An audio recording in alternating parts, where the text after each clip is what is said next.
Hey guys, Xander here from the Library Bards. I still have to do it even though there's just one of me.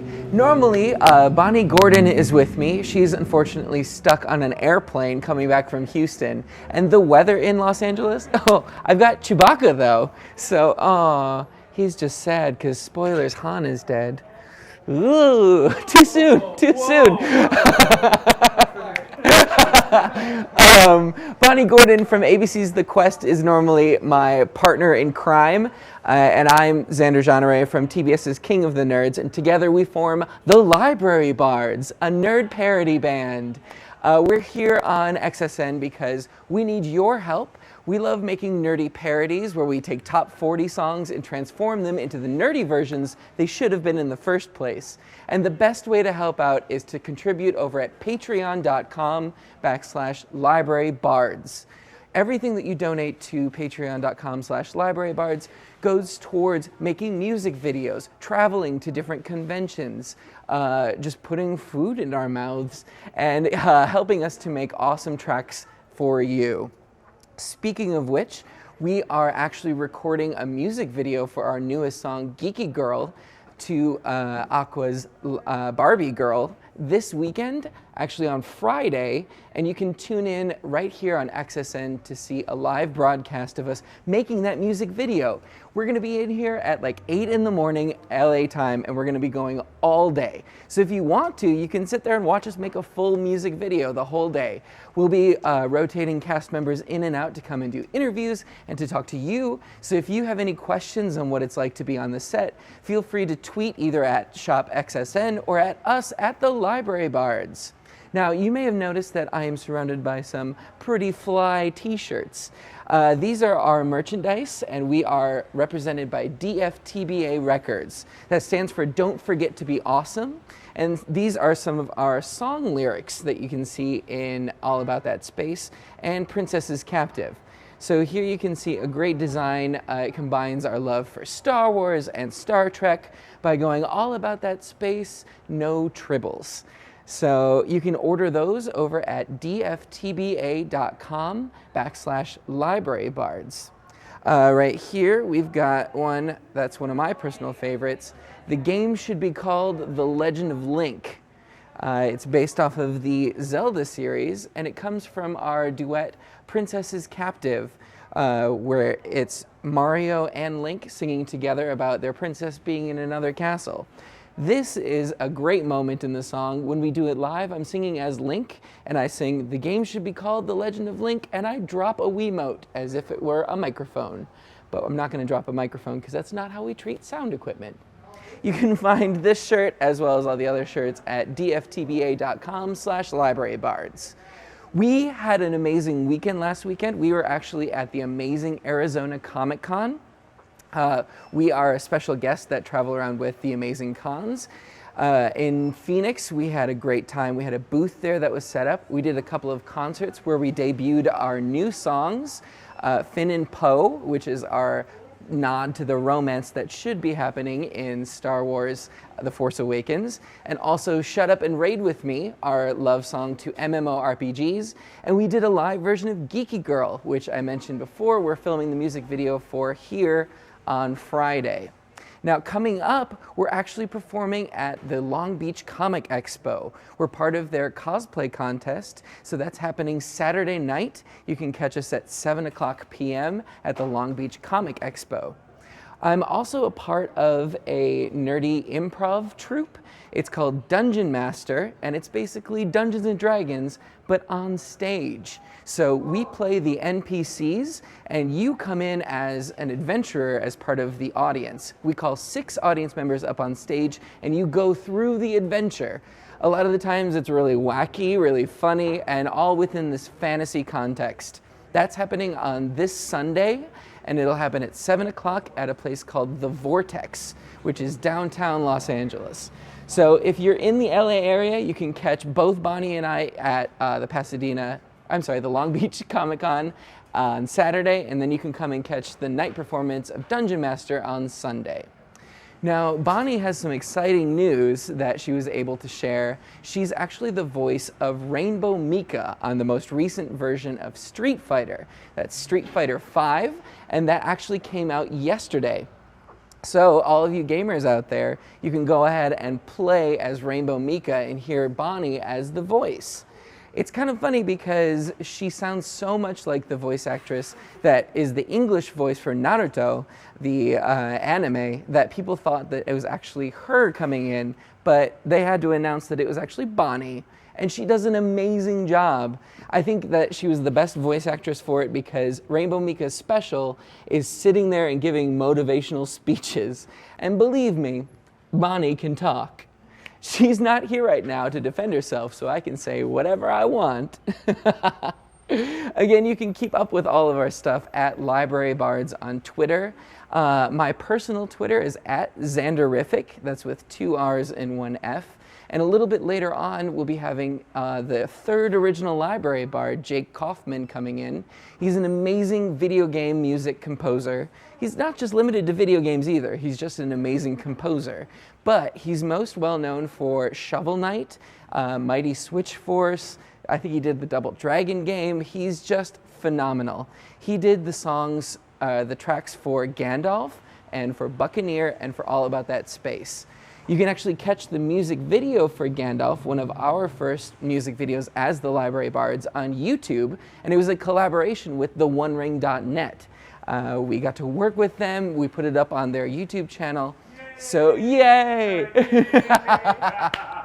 Because we love the One Ring. Because the One Ring loves you. Yay, my precious. So if you go to YouTube, you can type in Gandalf and Library Bards, and you can see that music video. It's pretty phenomenal, if I do say so myself. A lot of the cast that were in the Gandalf music video actually participate in Dungeon Master, which is happening, as I said, on Sunday. So you can head on over to our Patreon page, that's patreon.com/librarybards, to see all of the different perks that you can get for becoming a member. Some things include our shirts that we have on display here, as well as customized tweets, Facebook messages, and even handwritten scrolls that we send over to you, signed headshots, as well as buttons. So there are a lot of different benefits to signing up with being a Library Bards patron. Not just patronizing the arts, but you get cool stuff too. Now I want to talk about this shirt because this is one of my favorites. It's the Library Bards shirt. It's complete with the Library Bards crest. Now if you've seen our new costumes, you can see that this crest is emblazoned onto our bracers as well as our hip packs. And the full leather costumes were made by a group called Celtic Dragon Leather. I highly suggest checking them out. You can find them on Instagram, on Twitter, at Celtic Dragon Leather. And I'm so sorry to the people that are writing this up on the thing because I'm throwing out so many that I didn't talk about beforehand.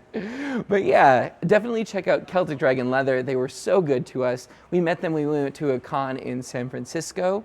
And we were wearing cheaper Halloween store costumes, and they took one look at us, said, your performance was great, but you need to work on your costumes. And so they were gracious enough to work with us, and now we have full leather outfits. And you can see that over at patreon.com/librarybards, or even at dftba.com/librarybards. And you can get your own version of the Bard's crest there and show your support. Make sure that if you get any of these t-shirts that you snap a selfie of yourself and send it over to us via Twitter or Instagram, and we will put it up on the DFTBA Records website. You can check out some other Library Bards fans there on their own, already uploaded. This past weekend, as I mentioned before, we did the amazing Arizona Comic-Con. We were also part of the fashion show. This was an amazing experience because, little known fact, Bonnie and I are not professional models. Shocking, I know. But we got to wear some amazing designers, especially from L. Hoffer Designs. She was the one that created the BB-8 dress that you could see Bonnie in. You can check out all of the photos from the fashion show over at our Facebook page. So that's facebook.com/librarybards. We made an album. You can see me wearing Rebels scarf as well as a Rebel jacket. So I felt like I was a Star Wars Rebel Boy Scout. That's kind of what I looked like. I also wore some amazing World of Warcraft shirts by Muster Brand, and then a great leather vest as well as arm pieces from Voltaire Designs. So please check our Facebook page, facebook.com/librarybards, to see the full album of the Geeky Fashion Show. The next time that we're traveling with the Amazing Con will actually be in Honolulu, Hawaii. So while you're over there at the Facebook page, you could check out the dates that we're going to be traveling and see if we're coming to a con near you. I know that we're doing Hawaii, we're doing Houston, we're going all over the United States. I think we've got a con in San Francisco, in Chicago, so we're trying to hit everywhere. I think we just picked up New Jersey and Louisiana as well. So hopefully you'll be able to make your way over to some area of the United States to get to see us, because we just love performing live. Like I said, soon, I think he's caught in traffic, I'll have Jake VIRT Kaufman coming in. He's one of our composers and just an amazing composer in general. He was the one that did our song Geeky Girl, which we'll be filming on Friday live here at XSN. Whee! It's so much fun to talk by myself. Make sure that you're tweeting over to @ShopXSN or tweet me specifically @Xanderific, that's with 2 R's and 1 F, and go ahead and ask any questions that you want. I'm here, you've got my attention. There's also, I believe, a chat in the YouTube, isn't there? So if you want, we've got people monitoring the chat, so you can send over a question and see what is going on. Hopefully you guys are all staying dry, because it's pretty wet out here in Los Angeles. I think we've got a live feed of the chat. Like I said before, we are advertising our Patreon. So that's patreon.com/librarybards. We've had a great experience over at Patreon. They are really artist focused, and if you have some extra time, go ahead and check through what's going on over at Patreon, because not only are we there, but a lot of other geeky artists are there as well, and it's the best way to support them, whether it's through people creating actual physical art, or creating music, or creating comedy, other YouTube videos. It's really a great system, and I think what makes it better for us rather than doing a big old Kickstarter is because for us it's actually coming in monthly, and no contribution is too small. $1, $5, $10, any amount that you want to give is perfectly acceptable, and we really, really do appreciate it. Because, like I said, it does come in monthly. So $1 a month is $12 a year. That's not a whole lot for helping out some fellow nerds make some pretty great content. What about the Deadpool movie? Did you guys get a chance to go out there and see it over the weekend? While we were in Arizona, we got to actually sit down with Rob Liefeld and see a screening of it, the creator of Deadpool. And I have to tell you, it was an amazing experience to sit there and watch it with the creator. I think Ryan Reynolds really did an amazing job. I'm trying not to spoil anything because it's only been out for a couple of days, but it was a really great Valentine's Day treat. So hopefully you guys got to take a date over to Deadpool and got to see it. But regardless of whether you've seen it or not, you should check out the Library Bards video Black and Red, because we were talking about Deadpool and Harley Quinn cosplayers being at conventions before they were cool. Now with the advent of the Deadpool movie and with Suicide Squad coming out, for sure there will be even more cosplayers coming to all of the conventions this year. We're also fully expecting to see a lot of Kylo Ren, which also falls under the category of Black and Red. The song is to the Cranberries' Zombie, and instead of the in your head bit, we sing Black and Red.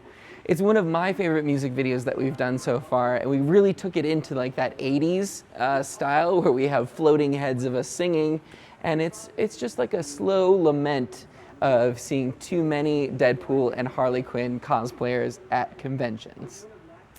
Now, when we do it live, a lot of the Deadpools really get into it, because I feel like it's a type of person that puts on that Deadpool suit, that they're always down for a challenge and they get up and they dance along with us. The Harley Quinns, not so much, because we are really making fun of them, but it's all in good fun and it's all observational humor. Bonnie herself has a Harley Quinn cosplay. We're all just trying to have fun. If you want to support us, there's the Patreon, but also dftba.com/librarybards has these amazing shirts. One of the other songs that we do is called All About That Space, and we talk about a plethora of sci-fi shows, whether it's Star Wars, Star Trek, Doctor Who. We talk about Lex, Red Dwarf, so many sci-fi shows, and whenever we do it live, we always ask the audience to shout whenever they hear their favorite sci-fi show. Guess which gets the best crowd, or the best crowd reaction? It's not Star Wars, it's not Star Trek, it's not even Doctor Who, it's always Firefly. Whenever we mention Firefly, the crowd goes wild. And I can't blame them, because that was one of our favorite shows as well. So you can show your support by wearing our All About That Space No Tribbles shirt. It was done to the Meghan Trainor song All About That Bass. And you can find that one on iTunes, you can find it on Reverb Nation, you can even find it on YouTube because a version of it was uploaded. You can also see us singing live, both All About That Space, Princess is Captive, and I think a version of Gandalf at the Library Bards YouTube page. The other shirt that I have on display here is The Game Should Be Called The Legend of Link. This is to our song Princess is Captive, a cover, or a parody rather, of Imagine Dragons' Radioactive, where we have a duet between Link and Mario, and they sing about how their princesses are in another castle. We're working on getting the music video for that one up and running, but we really want to make it epic. And the best way that you can show your support is to contribute to our Patreon. That's patreon.com/librarybards. So checking in with the chat a bit, is there anything that had come in or anything from Twitter that had come in? Let's see real quick. Yeah. Oh yeah. So we had this question or comment from Jack Satt that we are going to be hosting the Fan Film Awards. That's at the end of February. I believe it's the 26th and the 27th. We'll be coming in and there will be fan films that were created and we are the guests of honor. But we're also going to be performing live with the 501st. The 501st are a group that create Stormtrooper and basically any other Star Wars cosplay, but they're hardcore about it. And they're going to be up there. We're going to be doing probably All About That Space. I think that would be the best song to premiere there with the 501st. But the tickets are on sale for the Fan Film Fest if you're in the LA area on Gold Star. So you can look up Fan Film Fest on goldstar.com. Thanks so much, Jack. If there's anything else. Yeah. Like I said, we are here every Wednesday. We come in, we are promoting our Patreon and also our t-shirts. So going back over here, this is the Library Bards t-shirt. It sports the Library Bards crest. And when we were thinking of different names, we definitely wanted to get in like the geeky references. So that's where library comes in. We wanted to do something with bards because we're both fantasy nerds. And whenever we play Dungeons & Dragons, we are always bards. So we wanted to bring that D&D reference into it. And so we just made a list of things that rhymed with bards that could fit in. So we always say it's library bards. It's like library cards, but with a B. Yeah, I thought that was pretty clever. Feel free, if you want to, just go ahead and throw some questions into the chat. We'll be monitoring that as well as the Twitter at ShopXSN.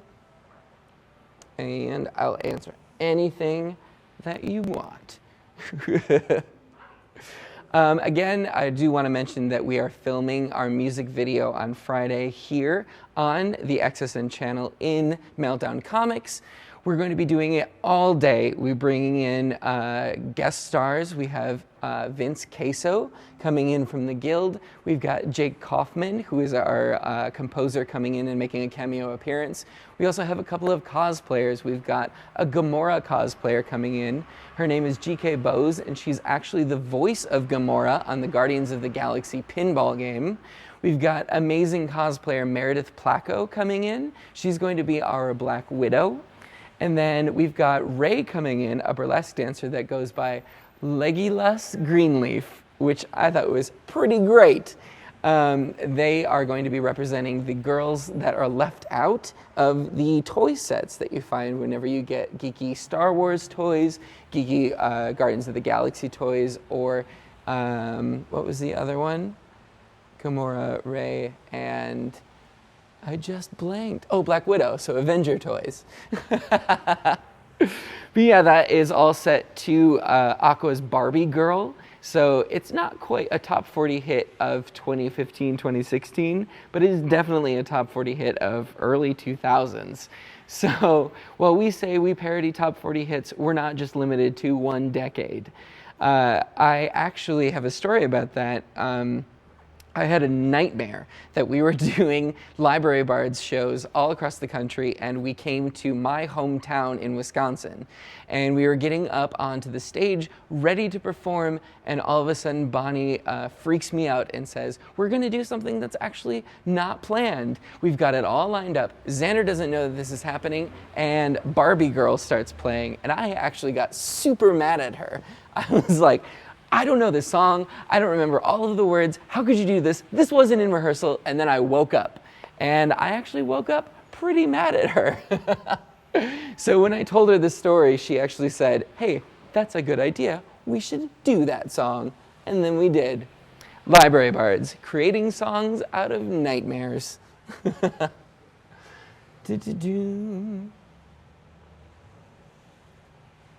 Yeah.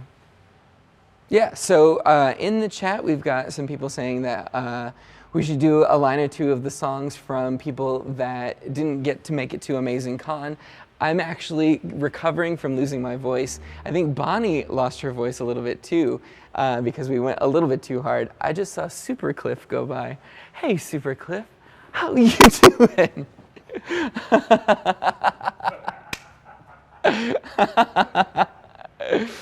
Oh, man. Yeah, thank you. No, please. Guys, are you wearing... This is a promotional bit that Warner Brothers gave us here at Meltdown. Get out. Really? Really? It's true. It's great. And the marketing machine on Batman vs. Superman has been insane. Are you excited for it? No. Well, maybe. Yeah. A heavy dose of trepidation. Okay. With a little bit of optimism on the side. Sure. We'll see what Mr. Snyder pulls out of his magic hat. Yeah. I'm excited mostly for Wonder Woman. Me Whenever too. we see like the previews, Yeah. it's like Batman and Superman. It's like, oh, okay, but then Wonder Woman comes on the screen and we all start applauding. And the audience gets interested in it. Yep. All of a sudden. It's very funny. Now, seriously, the release of the film in March, before even spring break has started, shows that the studio has some problems with it, like on the money side or their faith in the project. There's something about if the release of the film were dead summertime, then that shows trust. Right. They're going to dominate the marketplace. But I don't know what the heck they're going to do. This is hot. This thing is hot as hell. Hello, everybody. My name's Clifford Broadway. Yes. You're paying close attention to every word that Xander says, are you not? Hey there, how you doing? Yay. What's going on, everybody? Love to the chat room. I'm going to let this man keep talking to you about what he's talking about. Oh, yeah. And I will... you can catch Cliff 7 nights a week, right? You're 7 here nights a week all on the Shop time. XSN. Yeah. And on Tuesday, which was yesterday afternoon, we did the special TheOneRing.net broadcast. You're reading through it, aren't you? Or did you get all the way through? We did the whole readathon. Wait, like of all the books? Okay, in case you don't know, yes. I didn't. it was a 16-day continuous readathon of the entire text of The Hobbit and The Lord of the Rings, but not the appendices. And I did the reading all by my lonesome until a certain someone. I'm surprised that you still have a voice. Until a certain someone named Sean Astin came by and he read a guest chapter for us. What? Live on the broadcast. That's amazing. Yeah, it was amazing. Aww. He was so keen to do it. You just sit there going, Can you take a blind Sam. guess? Yes, yes. Take a guess out into the universe what chapter Samwise Sean Astin read during the readathon. Oh gosh. Okay. And is it of the original? From the book. From the book. Reading from the book. Let's see. Did he read the last chapter? Nope. Oh. Nope. He read The Choices of Master Samwise. Oh yeah. That was- okay. Right. I thought it would be at the end when where he becomes a ring bearer. Yeah. The chapter where he actually thinks Frodo's quite dead and has to struggle with his dilemma. Like, what do I do? Go on? What do I do? I'm stuck here in Mordor by myself. Right. But a fascinating read from Sean Astin. And nothing could be more fascinating than next year when we do the readathon, we're going to talk to you. We'll have Bonnie, Xander. We'll have other actors from New Zealand set up. Oh, and man. everybody can come in and do a guest chapter so I can have a little break. Yeah. Talk about voices being thrashed. I know. You know? Yeah. Oh, Okay. yes. What? Oh. Yeah. Oh, no, yes. we're going to our guest. And no, there isn't anybody here. It's just you and me and the Kate. Oh, okay. Okay. It's just you and me and the Kate. Isn't this exciting? So much for Warner Brothers and their marketing. They still are releasing the film in the dead of March. I don't know what they're doing. I'm excited for Aquaman. And yes, Batman. Jason Momoa in anything, fill in the blank. Yep, yeah. But there. Aquaman's actually my favorite superhero. He is awesome. He's my guy. He's so awesome. Yeah. And so I'm just excited to get Batman vs Superman over with so that we can hurry up and. Wow! I love that shot. Yeah. I gotta fix my mic again. You dropped. Oh, that is so awesome. What's up, guys? Thanks so much. How's it going? This is Glad to see Jake ya. Kaufman. Woo! Hello. Kaufman, Clifford, it's a pleasure. Absolute pleasure. And you are? I'm Xander. Thanks Xander. so much for Xander. joining Whoa, me. Christmas Yay! dog. I'm Clifford the big red dog. Yeah. Here I go. Bye. Bye. Bye, guys. Thanks, Have a great show. Thank you. Jake is an amazing composer. What's up? He's I'm a composer. Yeah, he does music for not just video games, but that's where you kind of That's where I found your that's niche. where I found my niche. Yeah. I'm not good enough to be a real composer for That's not true. films or anything like that, so I gotta get by on. No, I'm kidding. I wanted to be a video game composer since I was a child, and it's finally starting to take off a little bit. What was your first experience composing? Gosh, it would have been first experience composing. Was my grandma put me on the piano bench when I was like 3. To avoid me harassing my sister. Okay. Yeah, because I would beat her up and stuff. And so, she had me compose and stuff to stay out of trouble. And little did she know it would get me in tons of trouble. Right. So Not did beating up she my sister. teach you piano then, the Yeah. basics She and the and my fundamentals? uncle and my mom. Basically, I've had a musical family since forever. So I have privilege. I'm advantage. Sure. It's not natural ability. It's just that my entire family was like, "Yo, music." I bet it was a combination. You of had to the be two. that way too, a little. Yeah. Yeah, I can tell. No, thanks.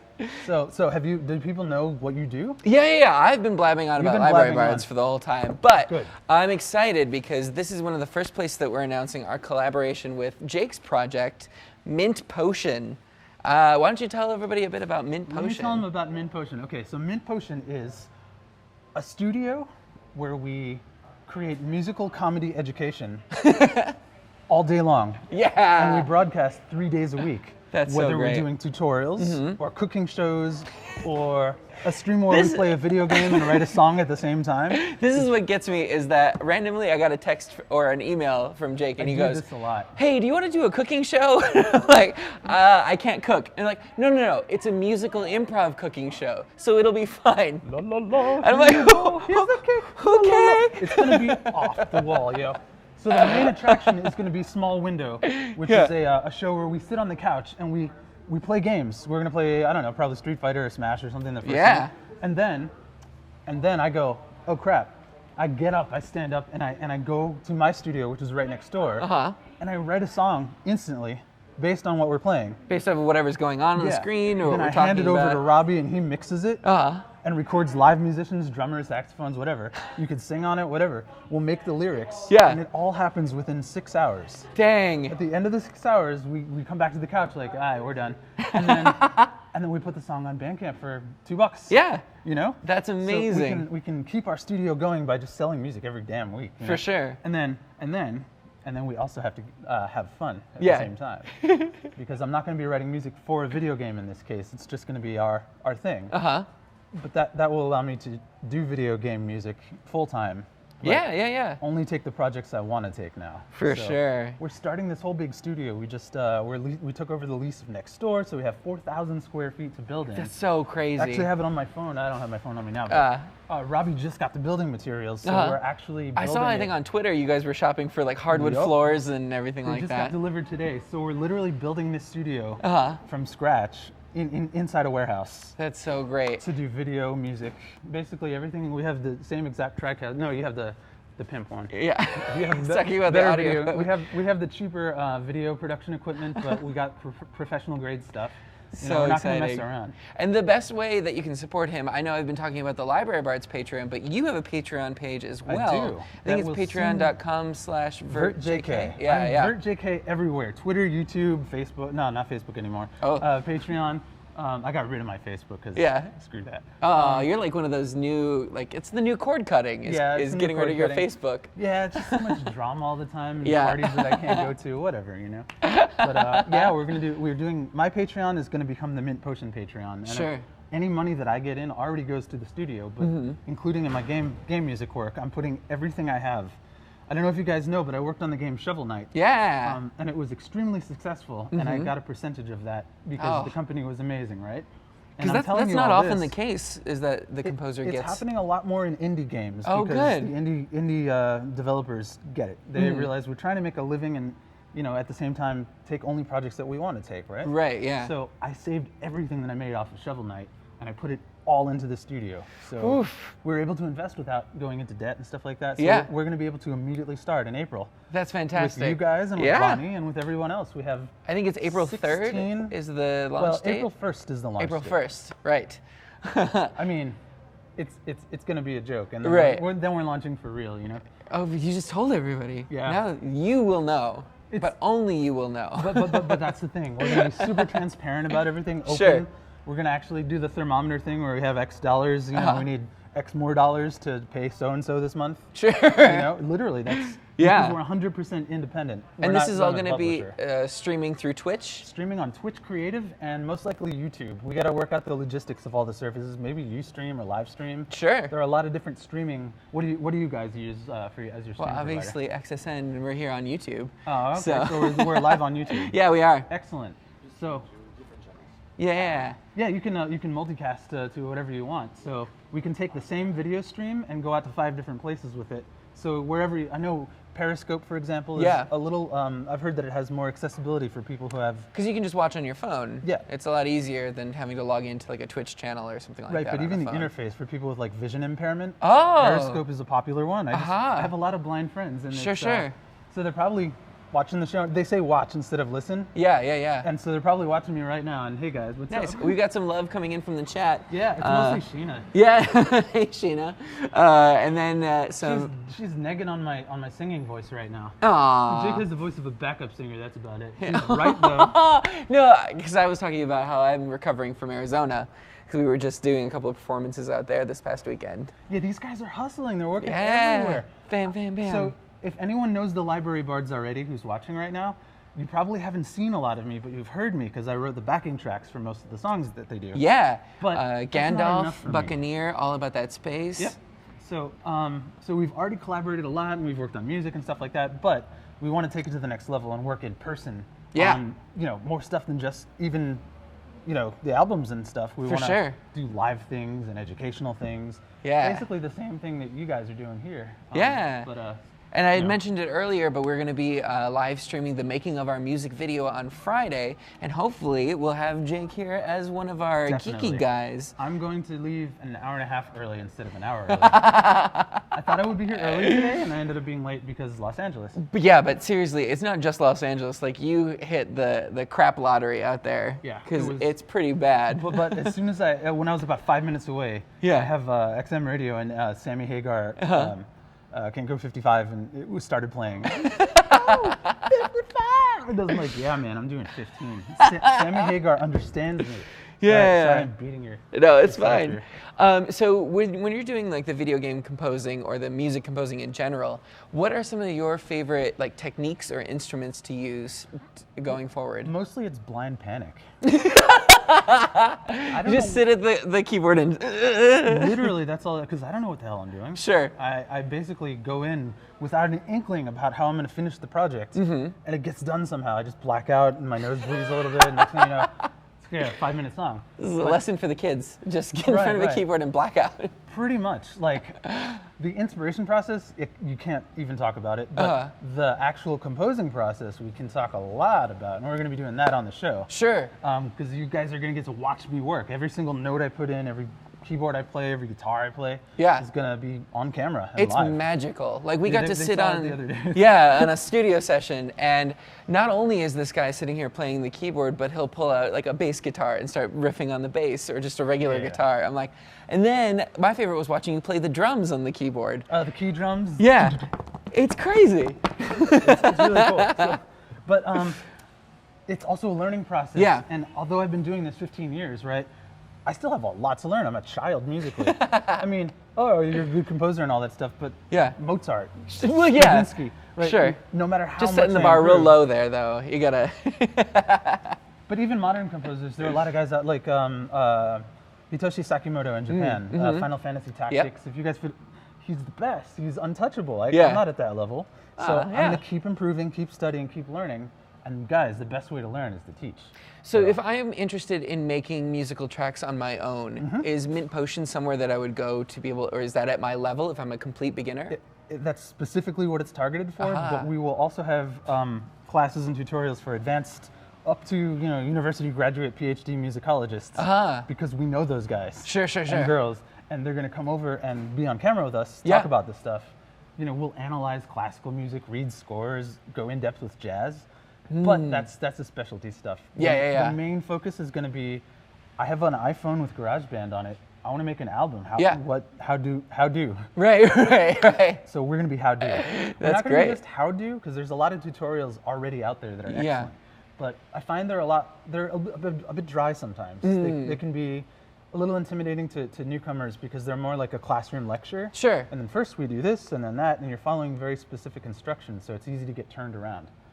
What I hope to teach with you is a more, it sounds pretentious as heck, but a more holistic philosophy of music composition. Sure. Where it's more about the why and less about the how, because the how feels you got Google, you can find out. Yeah. I learned entirely. Like technically you can find out. Technically you can find out, and there's already tutorials, so I don't want to reinvent the wheel. Sure. I just want to get people motivated and hyped. Yeah. Show people that it's fun and it's not just hard work. No, that's great. Even on your iPhone. You have a drummer friend who's an amazing session drummer.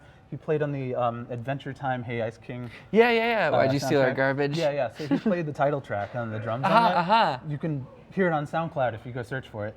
He's an amazing drummer, but he made an entire album on his iPhone. What? With GarageBand. That's crazy. And it sounds great. I mean, really not good. only is that like a testament to musical talent, but it's also a testament to like the technology that's available to almost anyone right now. Yep. For $0, you can get started with software. For maybe $100, $200 or something, you can get a cheap MIDI controller that's going to work, a keyboard that doesn't have any sounds built in, it just talks to your laptop or your computer, or your iPad, or your Android tablet. They have MIDI interfaces for everything now. Which is crazy because I was involved with like MIDI back in the 90s, like even before the 2000s. Yeah. So it's crazy to me that format is still something that exists today and is even like industry standard even. Yep. I mean, you go to the Wii shop. Yeah. It's MIDI files playing. Well, have you heard the new one? No. It's the one. You haven't heard it, so sing it. Yeah. Anyway, it's great and it's all MIDI. It's a very niche skill that like outside of Japan, almost nobody does like MIDI stuff. Except, those of us who are working on the Nintendo 3DS and that still has MIDI support and still uses it. So as recently as last year, I did a soundtrack that's entirely musical sequences. And not just MP3s playing back.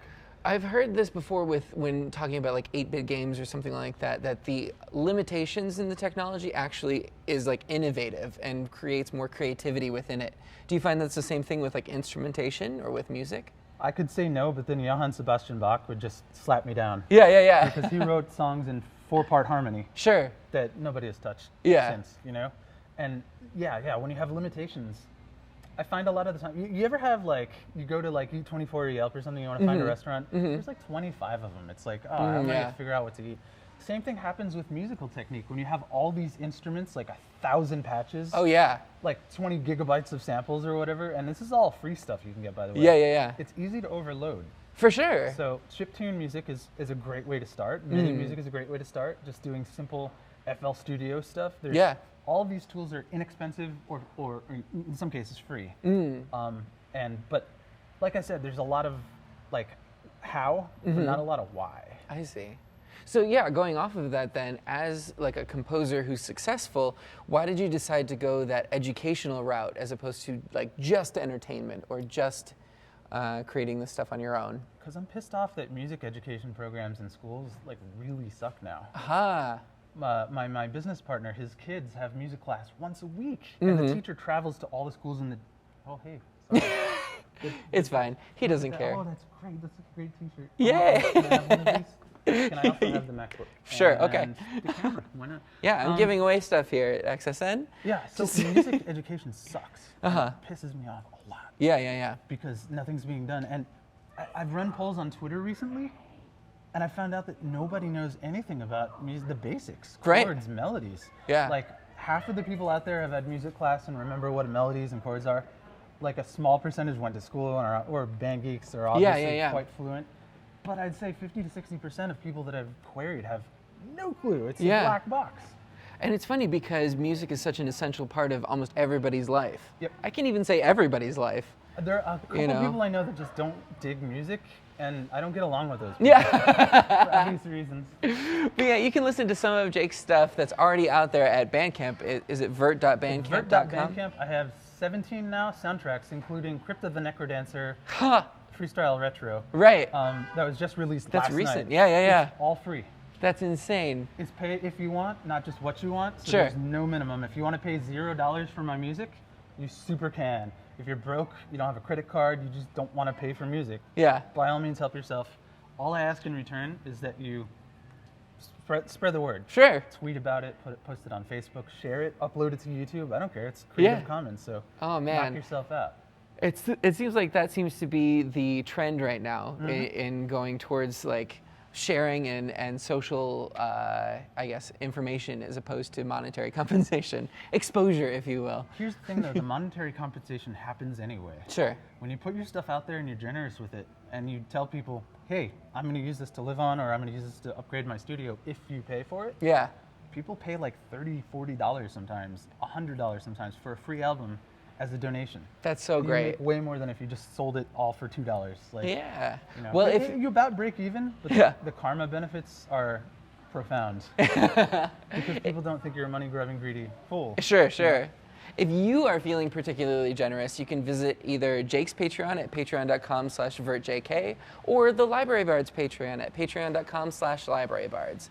I think that's about all the time that we have today. But again, you can tune in on Friday for the filming of the music video, and you can see the entire stream the entire day here at Shop XSN. And then you can also check VIRT out at VIRTJK on Twitter, and I'm at Xanderific on Twitter. I mostly do dog pictures, and late night rapping. You're an amazing dog nugget. Yeah, he's pretty bomb. I'm a fan. Thank you so much. Remember to follow at Shop XSN. Choo.